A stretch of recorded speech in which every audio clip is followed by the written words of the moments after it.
Good evening, everyone. Good evening. All right. So our company is We Protect You. We're going to be focusing on the subject of school shootings. So our problem at hand is, according to the Washington Post, there's been about 219 students or children exposed to gun violence during the school hours since the Columbine shooting.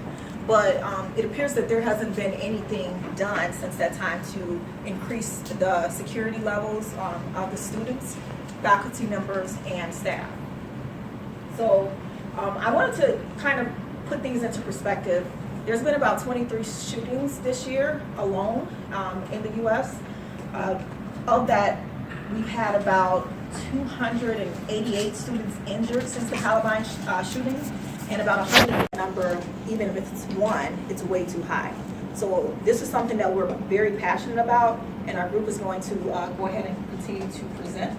I'm going to turn it over now. Okay, yeah, so this is the current campus strategy that we have when there's an active shooter situation. And we wanted to hone in on improving the hiding aspect part of it, because running has inherent risk involved during an active shooter situation. And if you're going to be running, obviously you want to make sure you're not hurt or seen by the shooter. And ideally, you don't want to be out out in the open when an active shooter situation is occurring. And then fighting as a last resort, ideally you want to avoid having to be in that situation. Obviously a shooter has a distinct advantage with a gun, so you don't want to be in that situation at all. And then so we based some of our best ideas on making classrooms more secure, and then we will address that later on in the presentation. And then I actually had the opportunity to interview a campus police officer. His name's Steve Conover. And I talked to him about some of the ideas we had, and he gave some insight. He basically said that some of his recommendations were to increase police presence in the school, meaning more foot patrols, which I agree with. You rarely see the campus police in this building, or in a lot of buildings actually on campus. More lighting around the campus, specifically at night, because a lot of people feel unsafe with the fact that there's not a lot of lighting on the campus. And also laughed at the idea that we mentioned earlier about like putting lethal weapons around the university. He had a good laugh at that. Now I'll turn it to Brandon, who will talk about some of the ideas we generated. So when brainstorming in our first couple weeks, we had a lot of different approaches, either to reduce damage or either to take down the shooter directly. We had safety tags, wristbands for a head count, and to detect heartbeat when children are in a dangerous situation. We had staggered start times to kind of limit the amount of students that were in the school if a situation like this happened. That's kind of preparing for the worst, which isn't what we wanted to do. And we had safety lockers, which students can go inside when there was a lockdown. We had doors that disarm gun magnets that could be able to take the weapons from the shooters. But these were either too expensive, or we kind of branched off of one of each ideas, and it kind of narrowed it down into our final product. So we wanted a secure solution, but that was also feasible in a big-time classroom with a lot of hallways and stuff. So this was the survey that we conducted. It consisted of 10 questions, and two of the main things we were trying to get out of the survey was how safe current students felt on campus, and if they didn't feel safe, like what they would like to see in order to feel safe. So we conducted about 80 in-person surveys. Majority of them were all done on campus with students. As Jake said before, he talked to a campus police officer. And then Austin also talked to his sister, who was a high school student, so they kind of talked about how their high school goes about school shootings. We saw about the results, Mara's going to touch on this a little bit later, but three of the main things we got out of this was that they would like to see armed students at every door, that they would like to see more armed guards at every school, that they would like to see more campus police around active, and then bulletproof doors was one of the other things that they mentioned they'd like to see on campus. Thank you, Brian. These are the survey results, the final survey results, and they were actually very important in determining which direction we would go and in determining the final products that we wanted to offer. But before we get there, we have to go back to the very beginning and talk about how this all started. We first recognized that there was a problem that needed to be solved, and then we brainstormed and we came up with several ideas. From the ideas, we narrowed it down to about 3, and from those 3, and this was actually before the first survey, one of them didn't even make it to the survey, and that was wristbands. So as I said, the wristbands didn't make it because they did have some value to them, actually a lot of value, but they couldn't stop bullets, and that was our main priority, to keep students safe. So one of our other ideas was a hidden drone that would be hidden in the ceiling with an attached bubble camera, the 360-degree view on that. And we had 2 varieties, one that had lethal weapons attached to it, and the other one that had non-lethal weapons attached. From the surveys, they automatically determined that the lethal variety wasn't good. No one was really in favor of that. But with the, we thought that we were going somewhere with the non-lethal variety. But we did have some concerns with that, like I'm okay with cameras and hidden devices, so we felt that there was a good goal with that. I don't trust anything robotic, so people were afraid that the drones would go crazy and start attacking people. And the other question is, what if I get caught in the hall with the drone that's set loose? So if you're looking at the flow chart, then the obvious response to that was get in the classroom. The third idea that we had that made it to the surveys was motorized whiteboards with a pinhole camera attached to it. And again, there was a lethal variety and a non-lethal variety. The lethal, of course, didn't make it. And again, with the non-lethal, we had questions or concerns that arise again, like I'm okay with cameras and hidden devices, and what if I'm in the hall and get trapped between the shooter and one of these whiteboards? And again, the direction that we were going in is get in a classroom. So from the survey results, this is how they correlated with the 3 items that we felt would work best. And we decided that the best thing to do would be to get in the classroom and lock it down.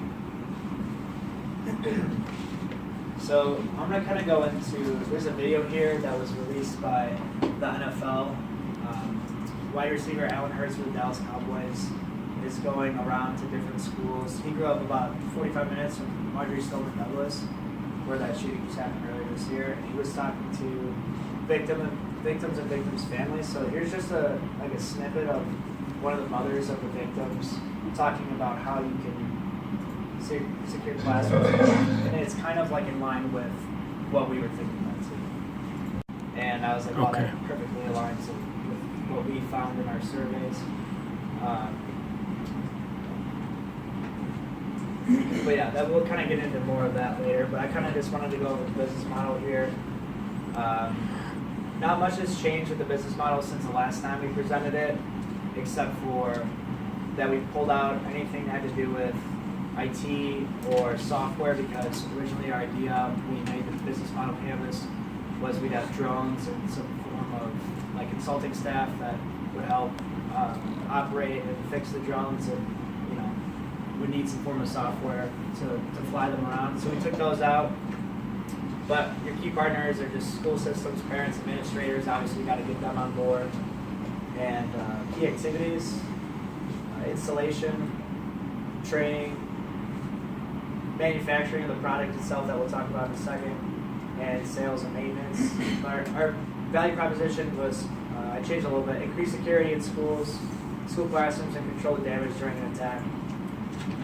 in a school or just anywhere in the United States, domestically offices, work. Yeah, those are really just the key points I wanted to touch on. And then the cost would be the cost of raw materials, the cost of our sales staff, and I pulled out anything to do with software or anything like that, like I said, because drones are built on All right, so now we're getting into our ideas and concepts. We had a main idea that we were pretty much dead set on. It was anti-ballistic school furniture, and essentially it would be lightweight and easy for students to turn over, and so they can get behind. And also, it's just a way that they can move to another side of the classroom where the shooting would not be going on. We thought that this was just the best option for what was happening lately in schools, and also it's just a good way to stay protected, but also, like I said, move to another side of the classroom. So we did think that desks would be essential to make bulletproof, chairs as well, and we also thought of something along the lines of a whiteboard that could move over the window, so the window would then be blocked. And this was kind of based off of our motorized idea, whiteboard idea that was one of our crazy ideas that we had. We knew it wouldn't be feasible, but we thought that it was a good idea. Basically, it was going to come out from the wall kind of as a hidden object and come out from the wall and hopefully stun the shooter with a light or a certain noise. So we thought, well, we know we can't use that, so why not turn that into something that we could potentially use? And like I said, that would be the chalkboard or the whiteboard that we would pull over. After discussing with you guys and with our group after our last, small presentation in previous classes, we decided that we needed something more feasible and something that was so simple but would be still just as effective. And so that's where we came in with our final and cheapest option. It would be a doorstop. It would be a two-part assembly. So essentially it would be a doorstop in a way that would block it from here to here, just jamming the handle, making it so the shooter can't, wiggle in or wiggle the handle in. And then we would have a contraption that right here would push Kevlar and steel and move it over the window. So it would already be attached right here. It's kind of hard to see without a visual, but it would be attached right here. And it would just be as simple as crawling underneath. The teacher would crawl underneath, push it over, and there would be a latch over here with magnets, and you just lock it down like that. And from there on, the shooter he can't wiggle and get in, or he can wiggle, but he can't get in through the door. And then the window is covered, which is, from that video we saw, they wanted to go with the bulletproof window, which goes with our idea of bulletproof school furniture. But this is just a cheaper option. We're going to have also talk about pricing here in a second. But we obviously just thought that the window is the main point of entry for the gun and for the shooter. And what better way to protect our students than blocking that off? So here's Austin with pricing. Yeah, so I couldn't find any manufacturing costs. These are just the raw material costs at a retail price. So I'm sure we could get it down for even here if we went wholesale. But basically, the 4-inch steel with the Kevlar would be about $12.22 for the Kevlar sheets per door, and $6.64 per room for the steel.